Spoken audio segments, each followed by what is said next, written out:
Last time you were Paige Cassidy. Now you're Paige Cassidy Kutsia.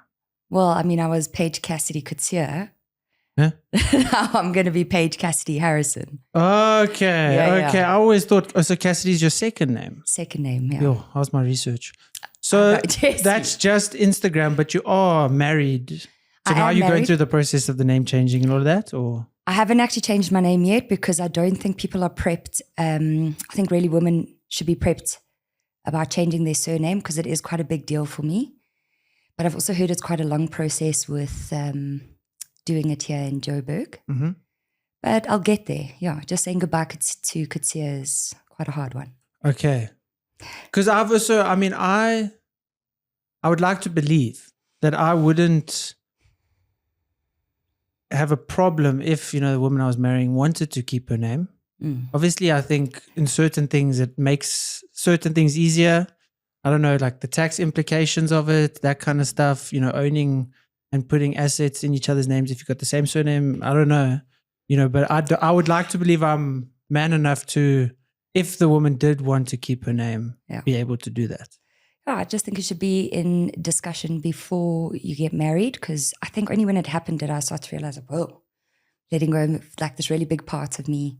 But still will always be Paige Cassidy Kutsia, if I'm honest. Harrison's just my new version. Yeah. Upgraded version. Paige Cassidy Kutsia Harrison. Yeah, that's how I like to see it. Quadruple barrel, whatever. So, yeah. You were here 3-4 years ago. Crazy. How much has changed in both of our lives? Sure. How well can you remember like the state of, your physical, mental, the ability to cope and adapt to all life's problems then versus now? I feel that if you aren't upgrading all the time as a human being, then we're not evolving. That's a huge belief system in mine and completely changed. Just again, upgrading. So constantly doing the work and then coming back so that I'm able to speak about these things. And I feel that the last 2 years, I've just transformed completely with the way that I think about life, the way that I've been eating as well. Just very grateful that I get to upgrade and take this time to like really work on myself, really change the human being that I'm becoming. Still strong in being Paige, just upgraded all the time. What is the work? Which is a difficult question to answer. So I think the work that I'm going down on is working on myself constantly, right? So understanding that what I've realized is we're living in a world of human beings and myself. I can only speak about myself and my own experiences, right? But living in a world of constant complaining and not doing anything about it. So then, people become stagnant, and parts of my life as well. And it's just constantly like re-looking at myself, re-looking at the way that I look at life, the way I look at myself, and doing those kinds of upgrades. So really doing work on myself, spending time with myself in nature has been a huge one. And going back to more traditional medicine, obviously because of being an ex-addict, and really going into really alternative medicines, experienced them in India, but now that I'm going into more African traditional medicine, it's also here. So working with medicines that are actually improving the addict and going down the journey of just showing people that there's other ways to heal instead of prescription medication. Your time in India, was it like I don't know if that was before, I want to say it was still before when we spoke last. Yeah. What was the journey there in India? Because I know we didn't touch on it at least in detail or semi-detail last time we spoke. Traditionally, I went there for a yoga teacher's training, but the realization of obviously doing self-work and also being in a space where, waking up and like chanting at 5 o'clock, because I'm going to get involved all the time. I'm really willing to learn about other people and other ways of doing life. But waking up at 5 o'clock and chanting on the rooftop, having no idea what I'm chanting about, but crying every day, and just really a transformational experience, and also great education, right, for where I am right now, going into the Ayurvedic practices, learning about nutrition there, learning about movement, how different movement is actually.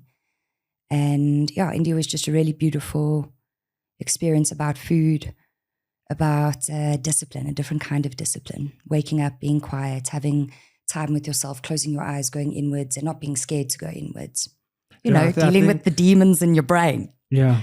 And I think that's the biggest thing to be alone with ourselves. It's sometimes challenging and it's sometimes difficult. And, you know, a lot of the time it's why people jump into relationships that are probably doomed to fail, because it's easier to be in a relationship than to just be with yourself and sit with yourself and sit with your mind and see how uncontrollable it actually is. Absolutely. So, you know, with this journey in India and with your practice now, how have you seen, you know, the comparison between how, you know, your development of awareness and your, you know, the state of consciousness that you're in, that you're able to explore with yoga and, you know, meditation itself? Because obviously you would have done a lot of meditation while you were there in India. So what kind of comparisons and, you know, links do you see between both in the sense of being able to explore yourself and understand your mind and your body and, you know, who you are at your core? I feel like a question that's just not a question, but just maybe something that I keep coming back to is, are you happy? And it's such a simple question to ask yourself, because it's either a yes or a no answer. And if it's no, then how do I do the work on myself? And it's maybe just being willing to work on myself, because exactly what you're saying, like there's so many distractions. A relationship can be one, TV can be another one. So even if you're in a relationship, right, like there's moments in a relationship, and I'm not just talking about a marriage, I'm talking about friendships, experiences with your family as well. Sometimes avoidance, so rather avoid the conversation because we don't want to upset person, or we just don't want to speak our truth, whatever the case may be. And really all these teachings is just making me stronger to just speak up, speak my truth, but also learning how to deliver it, right? Because I come from a family that's really, really honest with each other, that's sometimes seen as quite harsh. So learning to deliver, but never withhold my truth. So constantly just coming back to being authentic to who I am, even though in maybe the system's perception, it might be absolutely like fairyland kind of stuff. But in my world, in my reality, I'm like, oh, you guys are flipping crazy. What are you doing? So if anything, honestly, it's just making me strong. Every experience, India, every experience in my life is just making me really strong that you just can't fuck with me.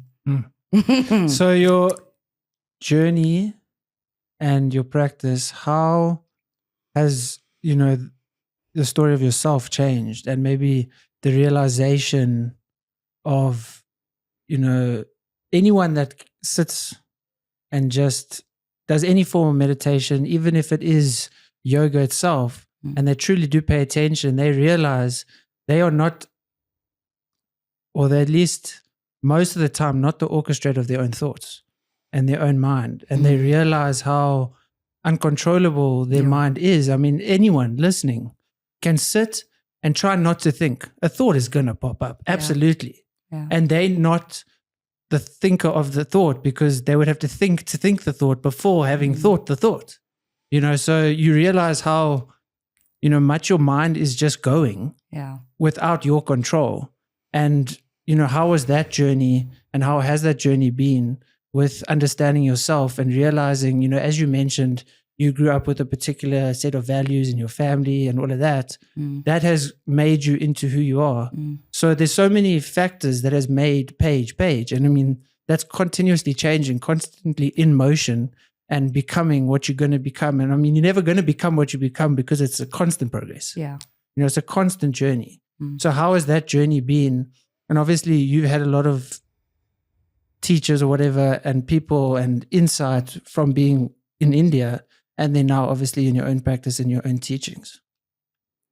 I think sometimes we've got to realize that some of the stories that are being played in our head aren't always our stories. So, you know, again, I can only speak from my own experience, but coming from body dysmorphia, you know, being passed on generational, my mom feeling like, oh, you know, my body's not good enough, it's not worthy enough, and then that gets passed on, right? And unless it's coming back to what I was saying about the evolution of the human being, right? Yes, we're going to make some of our parents' mistakes and maybe live some of their stories a little bit, but that's not the point. The point is to dissolve that kind of stuff and be like, this isn't my story anymore. And then universe, God, whatever it is you believe in will come and test you. You know, when you're like trying to change and things get really difficult. And it's that part that you need to push through, because that's where the change or the shift happens. And really starting to understand, even, you know, through friendships, and especially being, again, a teenage girl, I can only speak from a woman's perspective. Some of the stories that you're dealing with aren't your stories. They're some of like your friends' stories. And it's difficult, but I think that's where age is such a beautiful thing, and the willing to fight for yourself. So something I've learned the other day through this coaching course was being authentic and choosing connection, right? So when we're in school, we choose connection. During my drug addiction, I chose connection with people, not standing and being authentic to myself. And I think in the long run, that's what it's about. And sometimes it's so hard to be authentic, right? Because of like what the system has created. So just keep pushing, keep swimming upstream, keep swimming, stirring the pot, and choosing you. That is the base of it. Yeah, and I think that authenticity is most important because, I mean, everyone will catch themselves doing something like, yo, I actually used to be upset or frustrated when my mom used to do that, or my dad used to do that, or Sweet. I witnessed them doing that and now I see myself having similar traits. I actually don't want to be like that. Then you realize, you can create what you want. You don't have to replicate those particular traits or, those actions or whatever that they do. And I think as you mature and as you understand life and have more experiences, you can, and it's sometimes difficult because, you say, no, I'm just being authentic. But then you're like, okay, but my authenticity that I'm putting out has also been created by causes and conditions previously in my life. So you need to look at them and be like, is this truly authentically me? I often have, I love training. I love running. I love cycling. So I look at it and I'll be like, no, I feel more alive. I feel happier when I'm doing it. But then there's certain times where I don't feel like doing it. And then in that moment, the flavor of that moment was that I wasn't the person that really loved to train and really loved to, be in the outdoors. And, everyone goes through different moments. And I think if we can sometimes drop the identification with what we're experiencing and realize like, oh, that is just a thought. Like I don't have to attach onto that feeling of, oh no, I'm an athlete. I have to be running. I have to be cycling. I have to be doing this. And I think when you're able to drop back a little bit, then you can actually truly be more authentic because from moment to moment, your authenticity looks slightly different.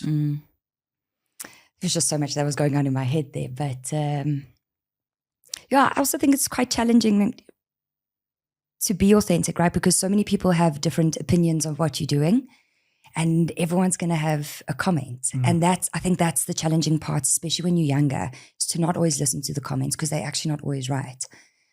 But it's a challenging one to stand strong in yourself, to stand in what you believe in when you've got comments around you. I'm very fortunate that even the work that I am going into this more traditional medicine, I've got my mom and my dad backing me, even though they're saying things like, I don't understand, but I back you. And that just makes me feel really, really strong. I also wanted to say that, when our parents look at us and the people before our parents, our grandparents and that, and maybe we didn't have a good relationship with them and, they maybe just came from chaos. So different kind of chaos, and then it breeds the chaos, and then we like look at our parents. But we've got to give thanks to our parents because they've just laid the foundation for us, that like I'm able to step in to be this absolute crazy little hippie gypsy because of them, and I give so much thanks for that, because that's also part of the work though, is the forgiveness. Because if you don't, that's going to start creating like real chaos in your body. It can create making you being sick, like really hating a parent or resenting. And I've been through it, again, I'm only speaking my truth and what I've been through, but really letting go. Like I understand people go through some crazy trauma, I really do, but being around people that are able to support you and work through that trauma and then let that cut go, because it's going to drive you crazy. And maybe not now, but when you start hitting 40s, 50s, people are having these, what are they called when they go, now they just midlife crisis. Yeah. I had that when I was like 25. But those are great things, right? To come out of that hole, and they need to happen. But to just work through your stuff, so that it's not holding you back. Because I see it with a lot of people that your trauma can really create chaos in your life. And then you think you're not repeating behaviors of your parents, and bless our beautiful parents' hearts because they went through their own chaos. But the point is to not repeat the cycles, not to do the same thing, to be better. Yeah. And I think everyone is actually doing the best they can. I know. Everyone is doing the best they can. Even the person that isn't particularly treating you nicely, or, the parent that maybe neglected you a tiny bit and, that had consequences, but they were genuine. Unless they are mentally unstable, no one wants to hurt people. I know. No one wants to actively, be a terrible person. most people want to be a good parent. They want to provide the best way they can. And sometimes the best way they can isn't an amazing amount of love or affection or whatever, but they generally are doing the best they can with everything that's happened in their life before them.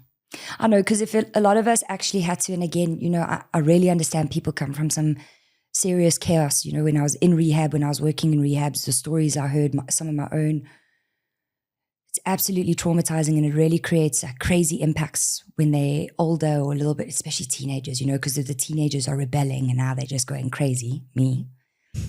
But if you had to sit and ask your parents' story, like their upbringing, right? And then if your grandparents were around, or if you had the opportunity to just sit in a space, a safe space, and be like, what happened? I think it would break our hearts. When I hear about like a parent not saying I love you ever, not hugging them, and then you think about like, imagine your parent like never hugging you, So again, take time to, if there's ever a possibility in your life, to take time to just ask the story. Like, I'm going to bring it up. It's just something that popped in my head. I know a story that like a mother never spoke to a daughter about her menstruating, and then when she was bleeding, she thought she was dying. And you hear those stories, and I'm just like, in what world? Like, why wouldn't you speak to your kid about that? But again, there was never a safe space for the generation before us. And then if you think of their generation, right? So when I look at the generation I'm in, I just feel so lucky, man. I feel so lucky because I can be who I am. I'm strong, and I've just got a backing behind me that's like, I have no idea what you're doing, but we got you. We're behind you. I think there has been a bigger shift since at least our parents' generation, or definitely since our parents' generation, in terms of like allowing people to pursue whatever makes them feel more alive, or for them to be more happy.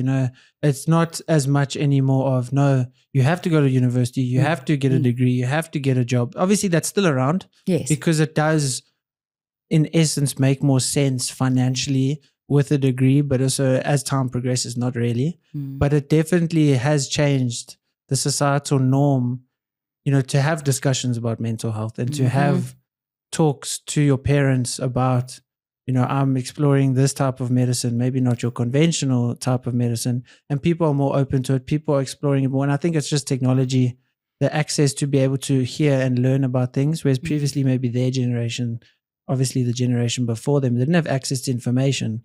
And what do humans do when they don't know something? Well, they're not aware of the benefits of something. They see it as demonic. Not the other day that if women were dancing, they were possessed. I know.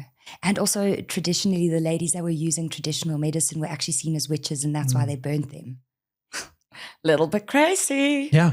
But also why, coming back to like traditional medicine that's been grown in Joburg, South Africa, where I'm living, why aren't we learning about this kind of stuff?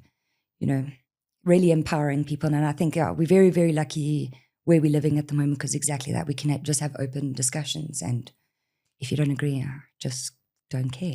So this African medicine, can you explain a little bit more about it? Obviously a little bit wary about it because of the perception that people have, but I come from a really incredible family that was very open to traditional medicine and were keen to learn about it.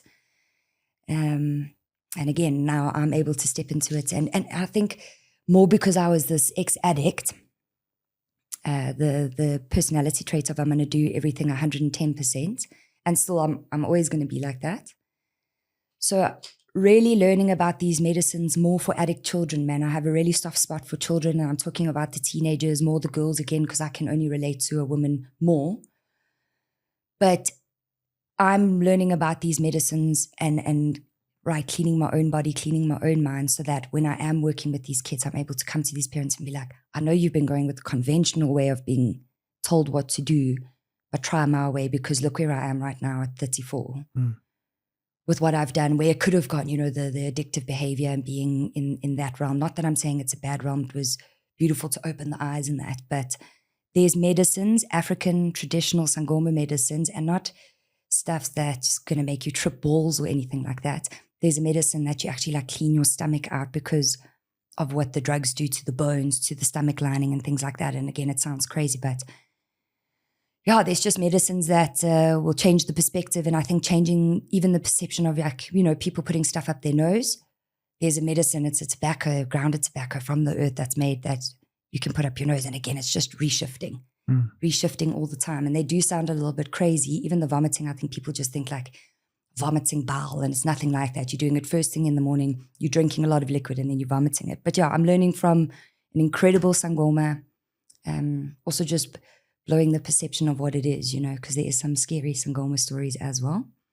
But I choose the light. I want just people to be empowered. I want you to be strong. I want you to be fearless. And yeah, that's just what I want for myself and for humans.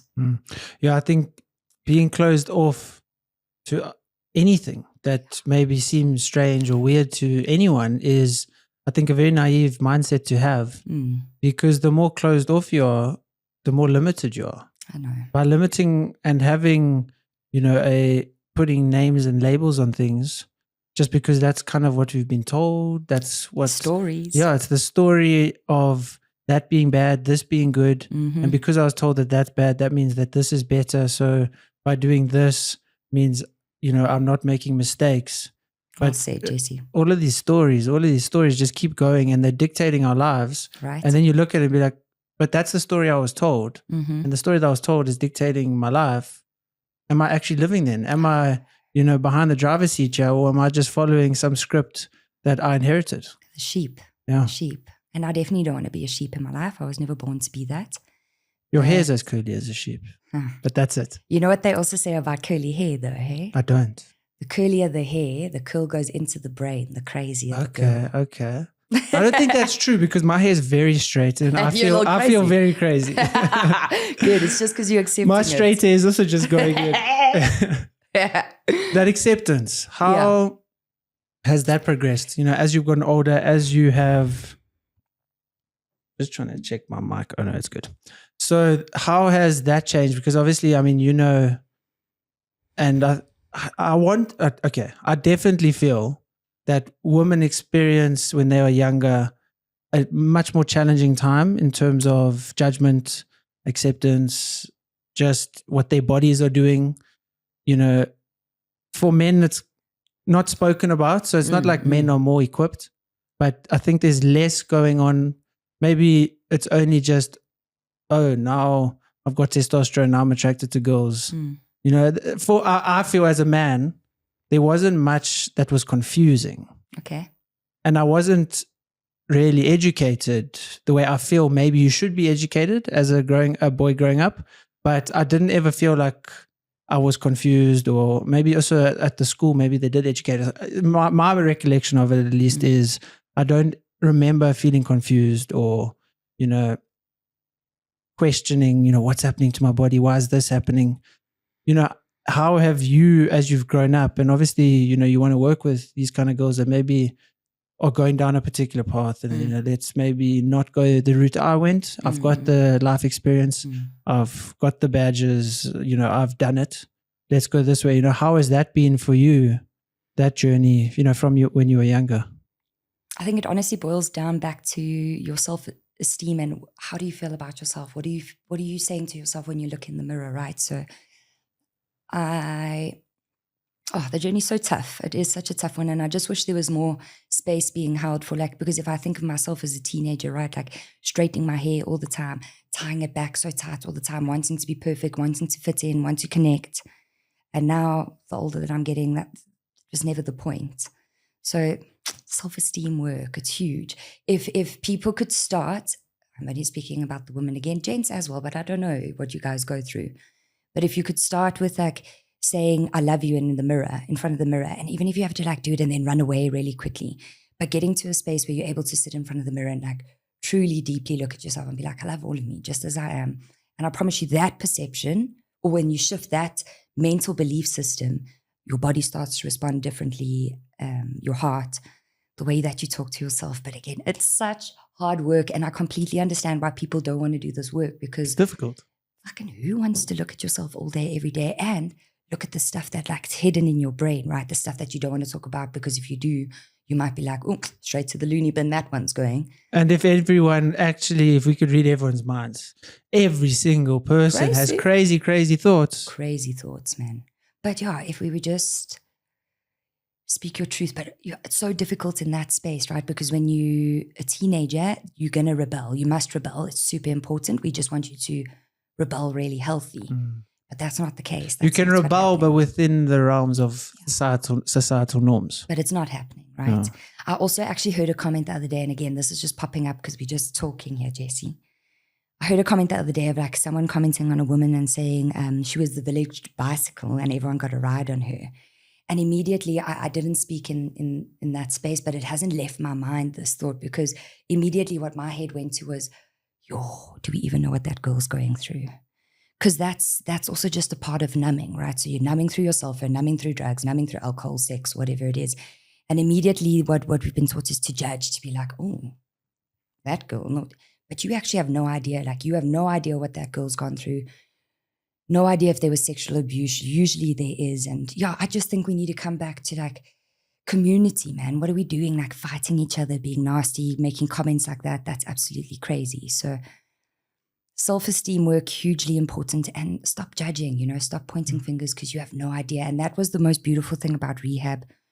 We got to hear and listen to people's stories. So there was this girl that really irritated me because she was so lazy. And then I heard her life story and I was like, there was just empathy of like, okay, I understand now. So I don't know, just having time for people. I think we're losing that quite a bit, and hard also when you have a rebellious teenager, and I understand parents sending them off because they're gutful, but then that creates a problem of like being rejected. I also just feel that, guys, we need to harden the fuck up a little bit. We like too weepy whiny with people and like this shame mentality. Not shame, like you need to pull your finger out your bum, you need to work hard towards yourself, you need to stop feeling sorry for yourself, self-pity. I'm all about sitting in the hole and crying and feeling it and getting angry, but you got to get out because then again there's no evolution again. So yeah, I just think we need to harden up as a society a little bit. My personal experience and my journey has also been, dropping the labels and dropping the story. So let's say something happened that would upset me, right? Let's say, and obviously you can the potentiality of something arising again and upsetting you is still going to be there. It's going to happen. Yeah. So let's say something happens. My initial reaction would have been to, compare, contrast, and look at it in a particular way of creating a story for it.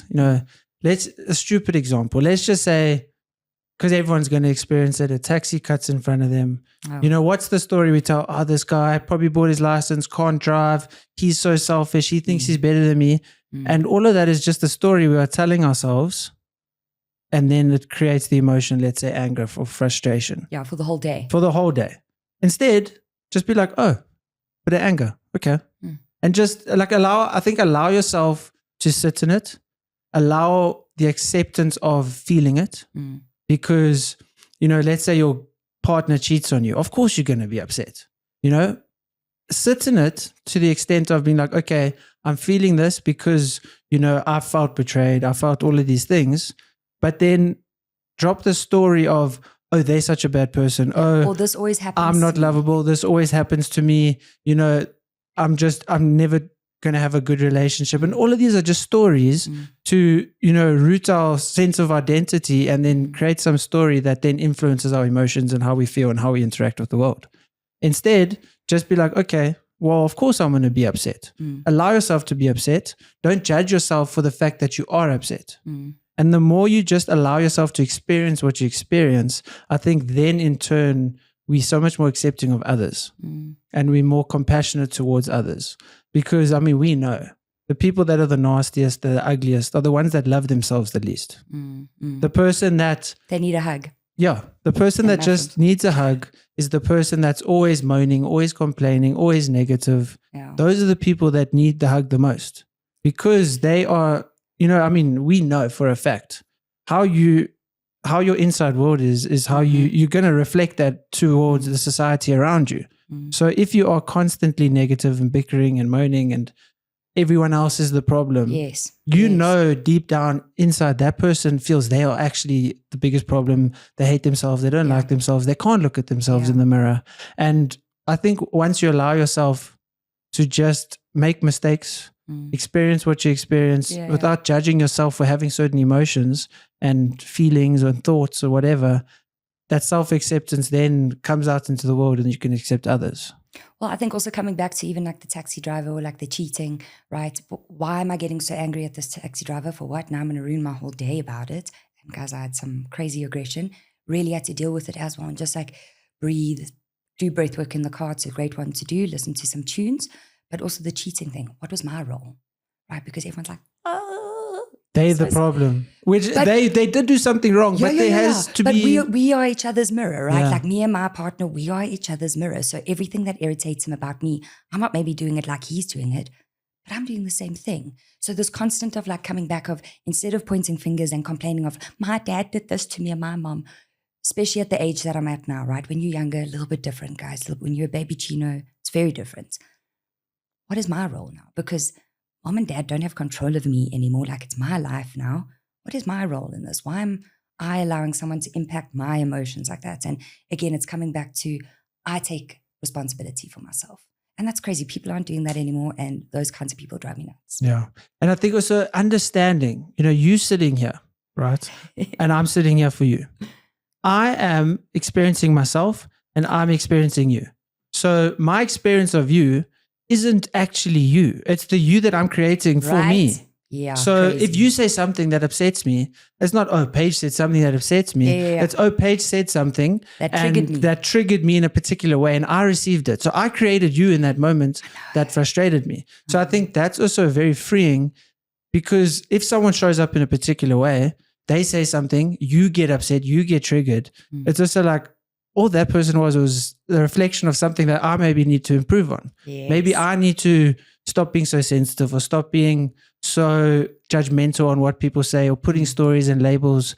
So I think that's also because, the nature of reality is obviously from our first person perspective, but your first person perspective is totally different to mine. The only version of me, I can't see my face. I can only see it in a mirror. And even that is an inverted version of it.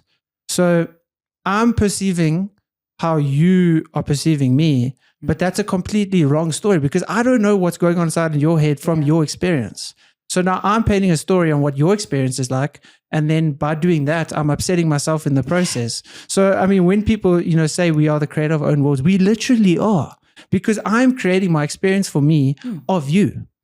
And I can make that a good experience or a bad experience. I can either put judgment on what you say or just receive it. And I think once we realize that there's so much to just accept and love and appreciate from just sitting like this. Yeah, because it's not that serious. Allow that to upset me.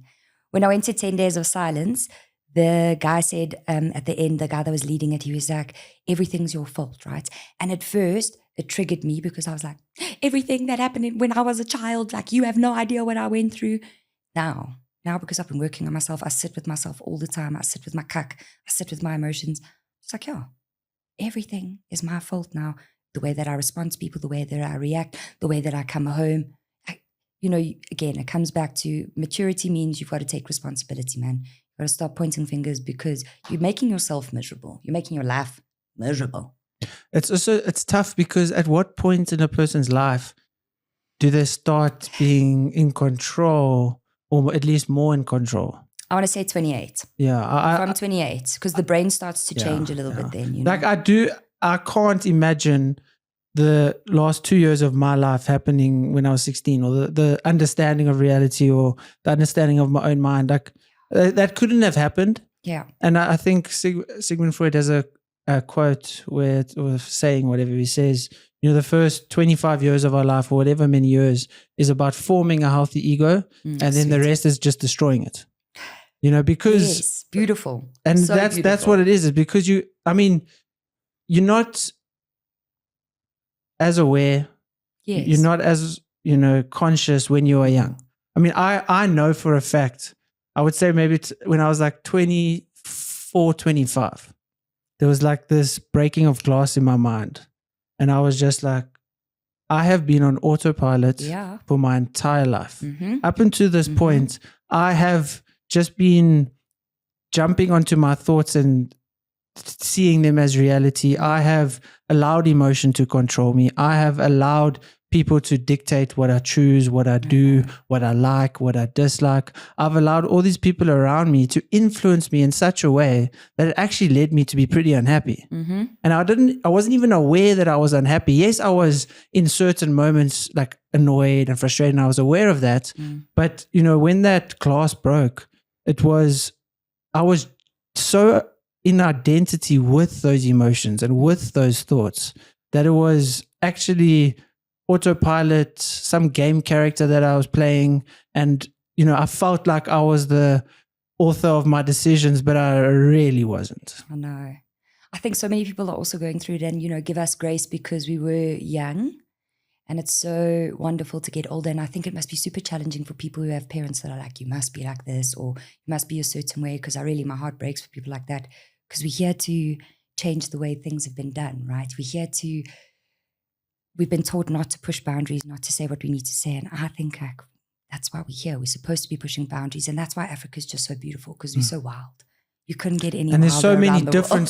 There's so many different stories and different cultures and different thoughts and beliefs, and to just be open enough to learn from this one, learn from that one. Yes, and we should be asking questions from like all kinds of people, all types of background, and I just think it would make a better place. But coming back, dissolving the ego. You got to dissolve your ego because I think all of us live in the ego, which is okay in moments. But unless you have a healthy relationship with it, because the ego can do really weird things. And even in the masculine, really. And then when people do drugs like cocaine, that drug feeds your ego in a really, really sick way, So dissolve the ego. If you need help, you just come talk to me. We can go dissolve your ego together. We'll dissolve the ego. So I can't even say dissolving of the ego because you can never truly dissolve what doesn't exist. And we have an ego, but the ego doesn't exist. There's no ego to exist. Okay. Because we are all causes and conditions, and we are genetic makeup, and we are certain programming and certain experiences that have created who we are. So that just like fed this ego. And yes. This ego is just like, ugh. We are a constant stream of experience. We are constantly flowing through from moment to moment. We are constantly changing, constantly evolving, constantly regressing and making changes. So there's no solidified ego or solidified self. So I think for myself, the realization that, I'm there's no self within me. I am everything I am, my body, my mind, my thoughts. I am all of it. And all of that is the experience of it. So how my journey has been through listening to a lot of many, many talks and theory and trying to understand certain things that maybe when I was younger were deemed bad or thought of as, as you mentioned earlier, like fairyland, whatever. And all it is, it's not fairyland, it's us. That's what's so beautiful about the journey and the experience of dissolving my ego was realizing that there's actually nothing to dissolve. It's such a good quote the other day. It was, trying to understand yourself or the self or understand who you are. It's like jumping out of a airplane without a parachute. And then you realize there's no ground. There's open space for anything. And, because yesterday you were in a particular mood. Today you're in a particular mood. This morning when you said goodbye to your husband, you were maybe more happier than when you woke up. So you are constantly changing. So where is the solidified self within us? For me, because of the job that my job is, obviously yoga was just the introduction to things. And I grew up like a real feral child, no shoes all the time. We were outside, we weren't changing clothes all the time. It wasn't matter. It doesn't matter if you're dirty, fall, bash your head, you just get back up. But it's like becoming human again, right? So in my perception of what we're talking about, dissolving the ego in my way is becoming human again. What am I without the attachments of money? What am I without the attachments of clothes, how I look like on Instagram, without my Botox? like, yeah, who am I actually? And I can still like all these things and parts of my story and still bring them in, you know, like I don't have to dress like a hippie. Moments I do, but am I without anything? Like, what is the most amazing things about me without all the cuck that's attached, that's deemed like who I am? So almost just, becoming human again. Like, get barefoot, go sit outside, go be by yourself, sit, be with your shit, and then still do this life, still do the monopoly, you know, still make your money, still like graph, still take your photos on Instagram, but just every now and then come back to just like when you were a child. What is that for you? Because going to nature, doing yoga, training even, what is it about those things that you feel like, even just sitting, watching the sunrise, what is that for you that is forgetting your story or going back to you? Like, what would you classify that process as? Just coming back to the human, coming back without all the distractions. So absolutely, there's science behind the sunrise and sunset things, Actually, if you wake up and you go put your eyes in morning light, especially my peeps with really light skin that worry that they burn, or the people that are waking up putting sunscreen on first thing in the morning, go get outside, go get morning light, and I guarantee you won't get burnt. But, just deprogramming, and then coming back to, okay, what's part of the stories that I have been taught that I'm going to take a little bit. There's actually a TikTok that is absolutely brilliant at the moment. And it's of the African ladies in Josie, but with the eyelashes dolled up, looking delicious. And the next video is like when I'm in my kasi. And then it's just like making the pup in those huge pots, barefoot, outside on the land, walking, making fire.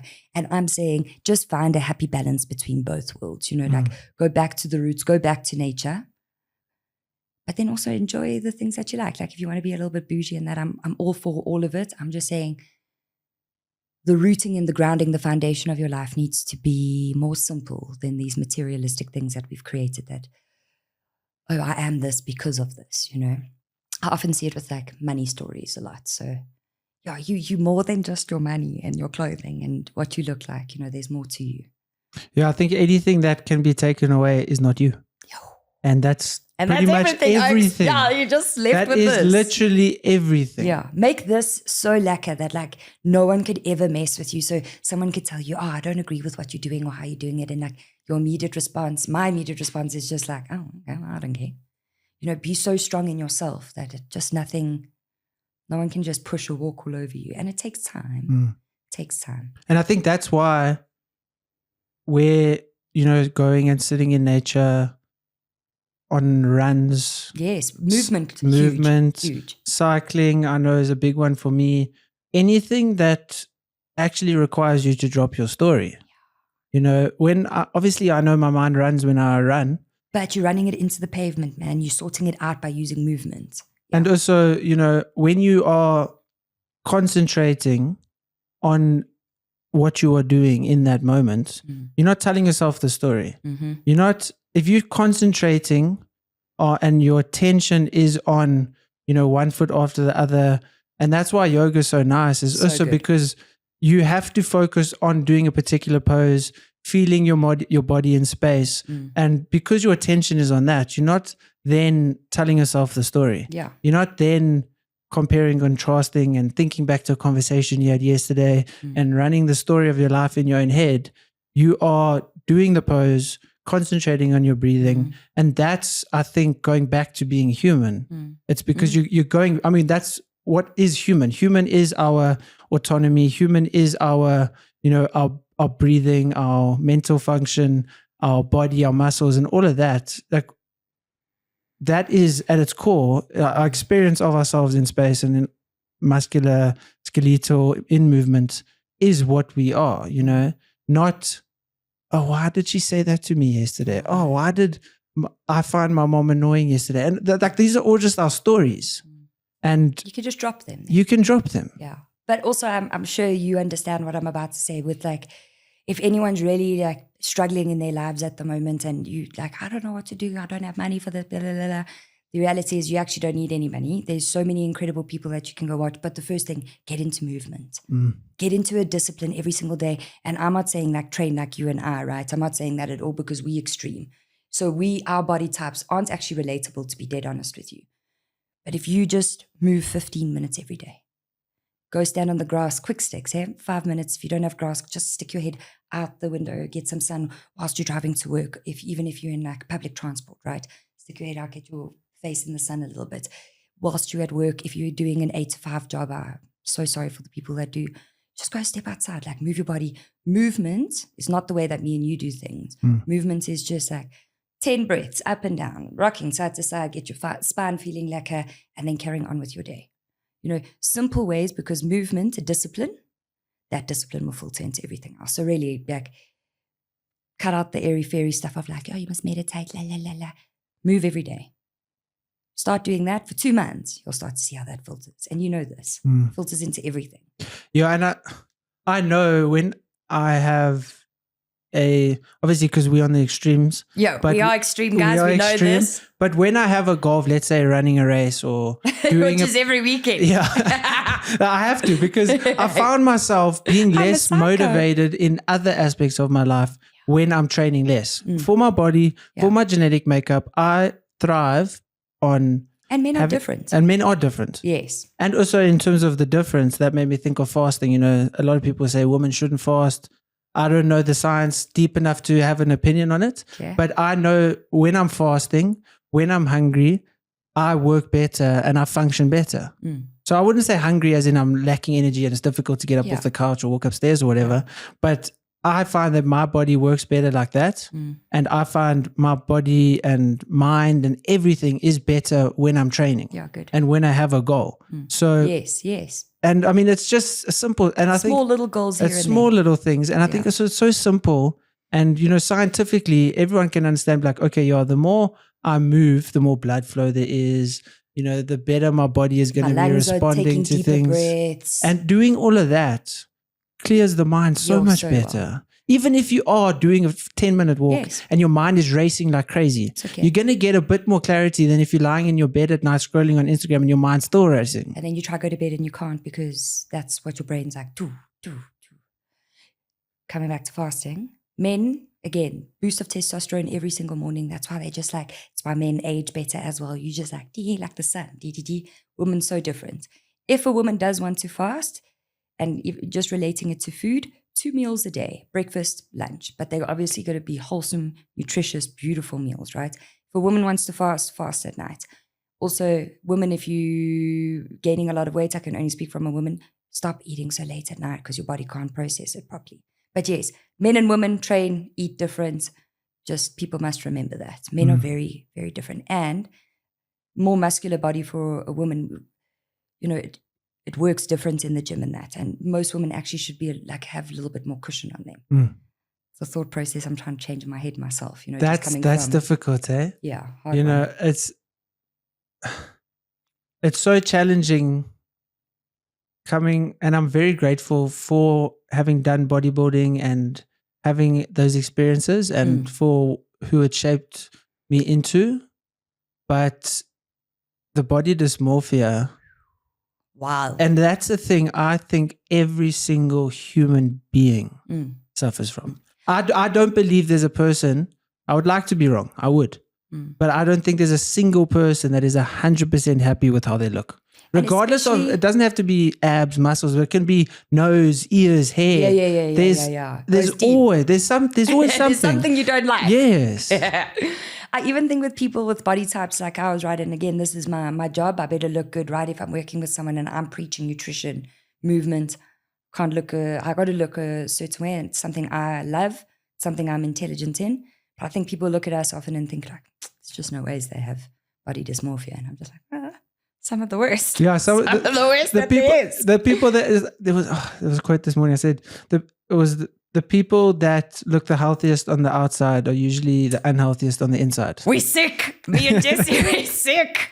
Like even mental health wise, the person that's always talking about how happy they are, or how well adjusted they are, or how good things are. Like if you're constantly trying to tell a story, it's probably a false narrative that's actually going on, and it's a complete opposite inside your head.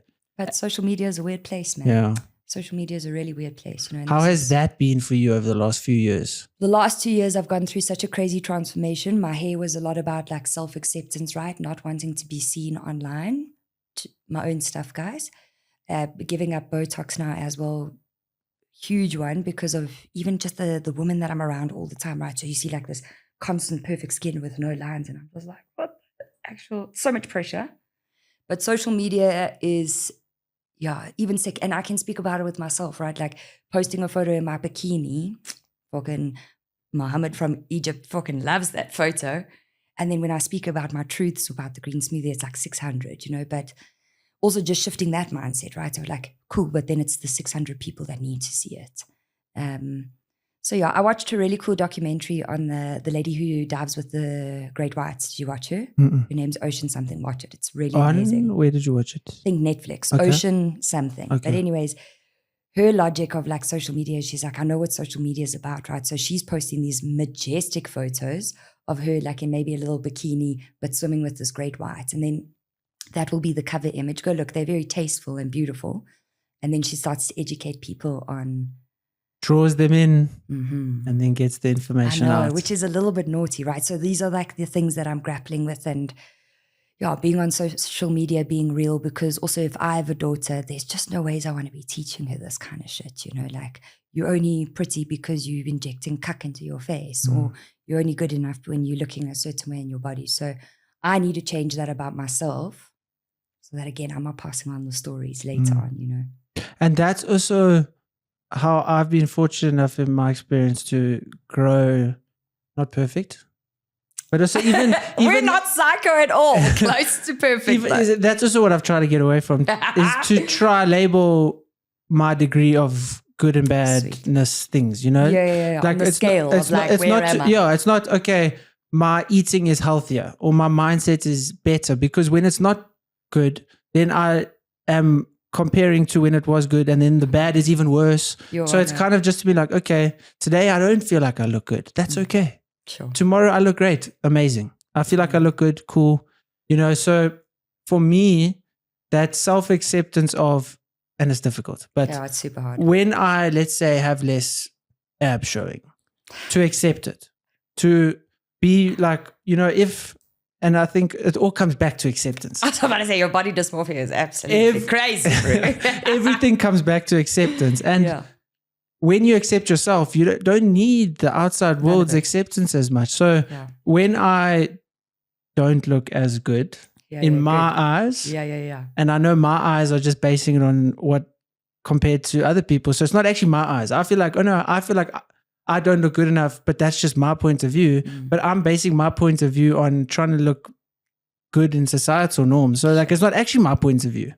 So I think that acceptance of no matter how I look, I can love myself no matter how I look. Still got to look after yourself, though, is what we're saying as well. Yes, guys? no, of course. Don't be unhealthy in the sense that you give yourself health implications negatively, but accept yourself how you are. And the more I've done that, is then my association with food has improved. My association with training has improved. And I've felt I actually look better when I am more accepting of when I'm not looking good, you know, and that then, because there's not a negative stigma around, oh no, I'm not looking as good. And when you're constantly fixated on what's not good, then we're trying to improve, and then it creates an unhealthy thing. And then you have a cheat meal, and then it's then you demonizing yourself. And then, and that implication, actually, it's the mental side of things that, okay, cool, I ate a whole thing of biscuits, right? All these wafers from Woolworths at the moment, they're my absolute best. Ate a whole thing, and then you're like, oh my God, I'm so bad. And then you're like putting yourself down. That is what's going to make you really sick. I deserve this. The people now I'm going to starve myself. Yeah. Or like, so you start, especially people who need to relax, right? I command myself to relax. That's the beginning. Like, you need to be quite corporal with yourself.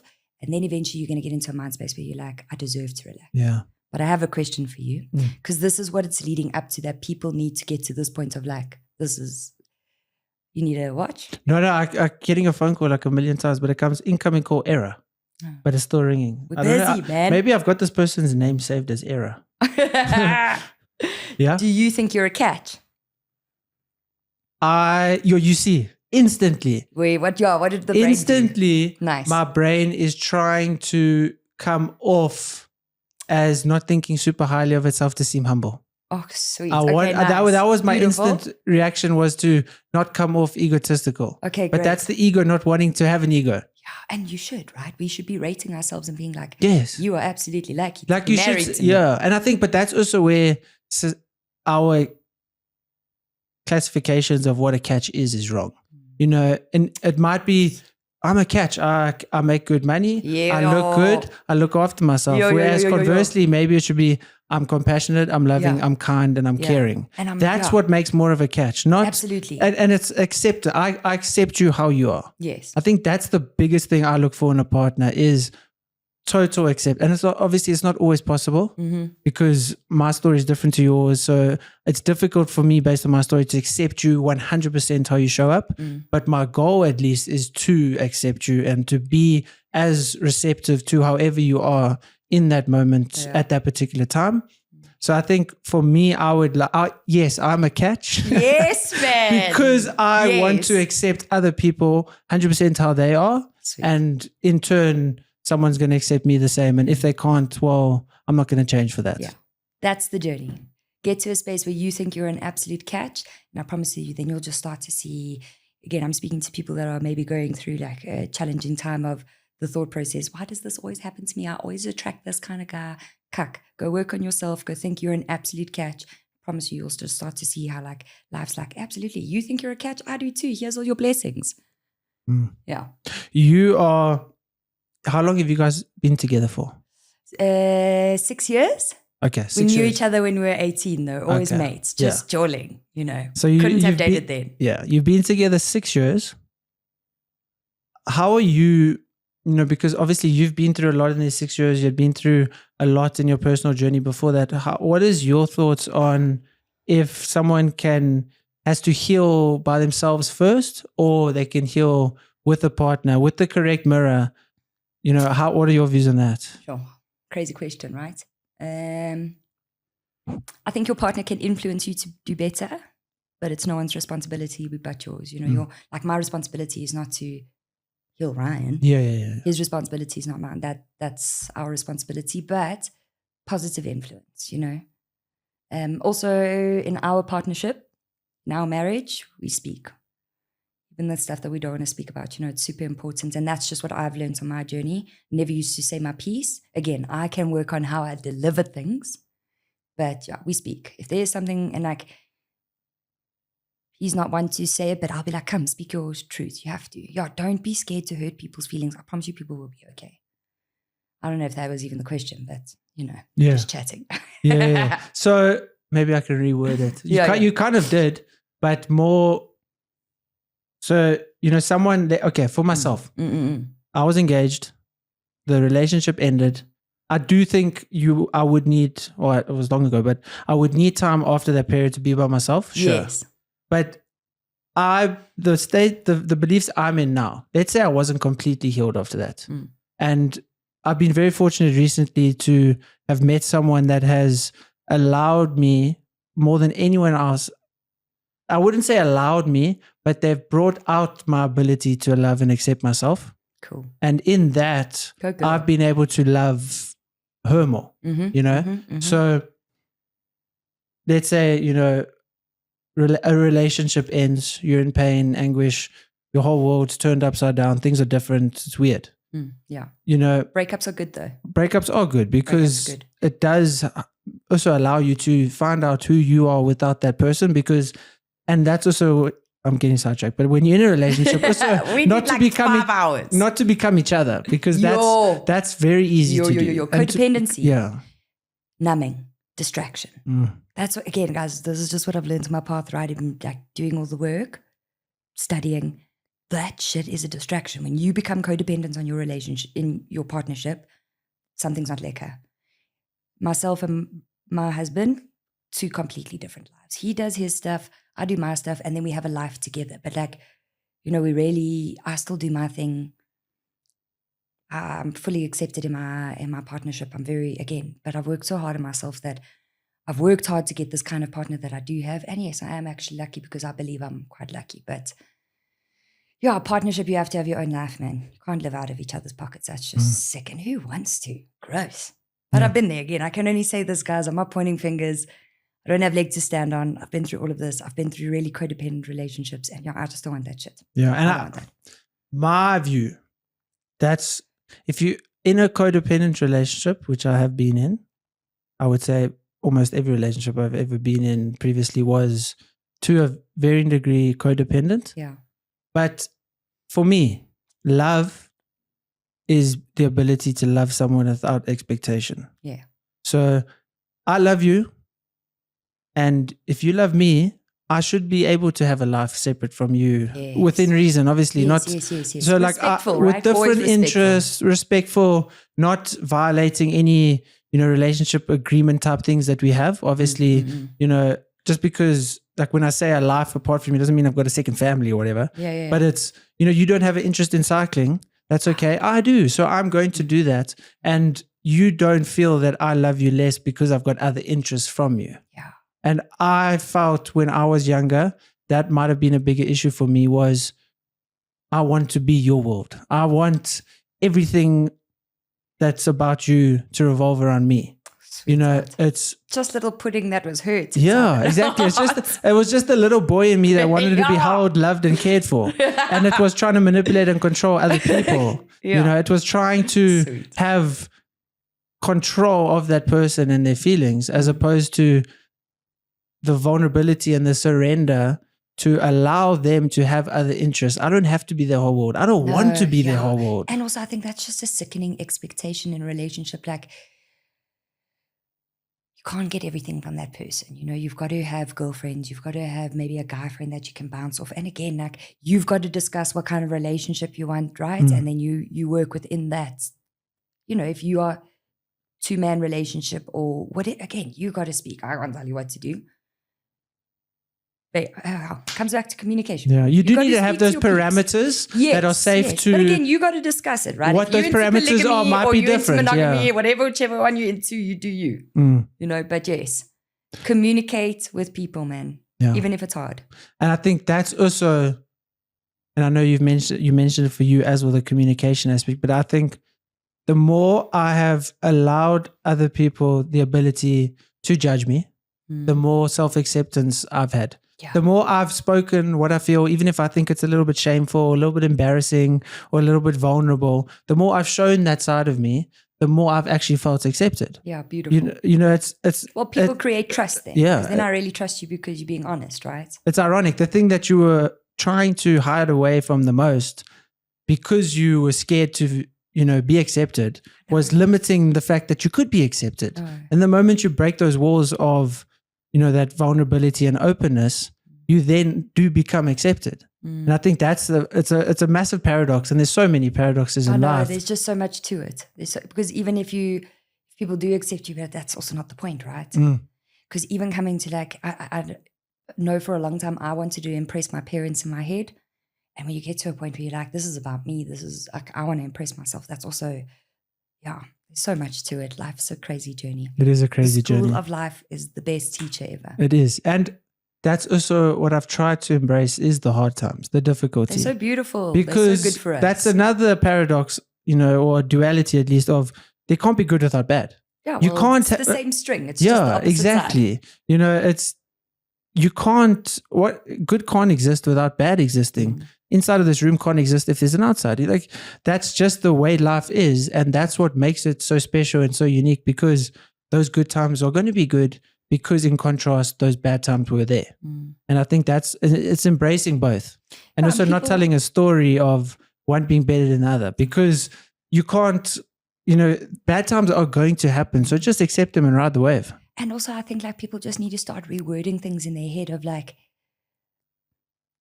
trauma, I understand. I really, I've had my own experience of trauma, and if we sit face to face one day, I'd rather do that with a person, speak to them like that. But it's all part of it. Like when I look at my life and really some of the crazy chaos, I can only speak how I'm speaking right now, and I can only work with teenage girls like I am right now because of what I've been through. Because now I can speak honest to them and be like, I know what you're going through. This is what has happened, and owning your story. Don't let it own you. Huh? Hey, straight to Instagram, that part. No, I'm going to clip that. I think that is the biggest thing. It's acceptance of whatever happened in your past and whatever decisions you made. That acceptance will help you and give you freedom to be able to make better and different decisions later on. But I think you have to accept it. Yeah, and you have to go through the cuck. You have to sit in the hole. You have to get dirty. But then you got to climb out of it, right? And not allow yourself to go back into that hole. There'll be a similar hole, but you just deal with it differently. Just making the hard times make super strong people, man. Don't forget. Yeah. And I don't even want to look at it as practice because I just want to look at it as experience. But when I'm challenged emotionally, or not physically, but emotionally, can't impact me physically. Not physically, but like, okay, so I get angry at the taxi driver, or I get frustrated at a client, or whatever. I just need to look and be like, okay, this is my practice. It's my stuff, yeah. This is all my stuff. I don't need to respond to that. I can drop the part of me that responds to it or gets triggered or whatever. So I have the ability, and all that person is doing is reflecting me for me. Yeah. And teachers. Like, yes, I can't be in control of what that person says. No. But I can be in control of the story I put on what they've said. And it can be good and it can be bad. And sometimes I will choose the bad story and it will allow negative emotions to arise. And sometimes it won't affect me at all. But it's just, and I think that's also how we need to live. And that's where it's taking responsibility. It's something happens. I react in a particular way. Okay, cool. I reacted in a particular way. I can be in a good way or a bad way, but I'm the one reacting. That person is going to be that person. I need to take control of how I react to it, good or bad, or no reaction at all. But it's up to me. Yeah, maturity, bro. Yeah. Take responsibility for your life and stop moaning and weeping and whining about everything else around you, and I promise you'll just do magical things. What's in that cooler box? Casey. Sorry, that table's in the way. I obviously brought you a green smoothie. Yes, please. And I've put, it's not like my makulu one today because I didn't have all the ingredients. Lots of coriander, great herb, guys. Celery always. Avo, because it'll give you power today. You need strength today. Cucumber, lemon. Little bit of San Pedro, which is a cactus, which gives you energy. And is this pressed or blended? No, blended, not filtered or anything like that. So there is bits in it. It is quite challenging, my green smoothie, I'm not going to lie to you. But, flavor-wise or? No, all of it. Like texture, flavor, it's tough. I'm not going to lie to you. So when you're first getting introduced to them, I'm never giving you this one. But because you're in this health industry, sorry for you. And benefits? You'll feel that it's almost like a pre-workout. This kind of smoothie actually is really good for women. I'm talking more my corporate girlies, right? So again, my perception of nutrition has changed. For women, you should be eating proper food like chewing an apple and avo. But if you on the go all the time, this is what you need to get onto. It's giving you all the greens that you need to, all the calcium, all the minerals. If you want to add some Celtic salts as well, give you all the minerals. It's just going to feed your brain and body. Yeah, really good. I did the 6-month gut cleanse. This is where I learned the smoothie. Super good for your gut. Amazing. So you should wake up, drink water, have the smoothie if you're on the go all the time. If not a meal replacement ever. So we're just going to give JC a little bit. Just a little bit. Yeah, I mean, there's always tricks in my bag here, him. Oh. So it's in there. Are you a smoothie kind of guy? I don't own a blender, but I love smoothies. But I'm all for eating proper food, actually. Yeah. But me not owning a blender has nothing to do with me not wanting to drink smoothies or whatever. Also makes your tummy go, by the way. Yeah. That's good. That's what I want. So if you struggle with your digestive system. You down. Down, bro. Yeah. Not awful. I'm not great at down, but I'm going to. Oh, okay. I can taste the celery. If you ever want to clean your liver, you just do plain celery. Plain celery. I actually had a problem with my skin for 2 years. Thought it was some other stuff. It was actually a tooth in my mouth. But anyways, yeah, this is where, like I said, I'm going through all of it to learn, and I'll come and tell you guys this is what I've experienced. So how long will I be on the toilet? It's now quick 11:06. sticks, dude. No, quick sticks. You're going to go. It's going to be the most beautiful poop Before of your you life. get home, I'm going to send you a message. It was the greatest poop of my life. My digestive system feels great. Yeah, just lining the stomach, really good, especially if you are skipping meals. Again, it's not a meal replacement, but, you know, people are waking up crazy early, getting to bed really late. So these kinds of people. For us that work different hours, not the system hours, we're lucky, you know. Yeah. Amazing. Well, thank you so much. I appreciate you coming on. As always, it's been a pleasure. Thank you, JC, always. And thank you for my toilet visit. And my energy and my power. Yeah, later you're going to message me and be like, it was the best day of my life. It started off great. So thank you. Thank you, JC. Awesome. And thanks guys for watching. Cheers. Bye.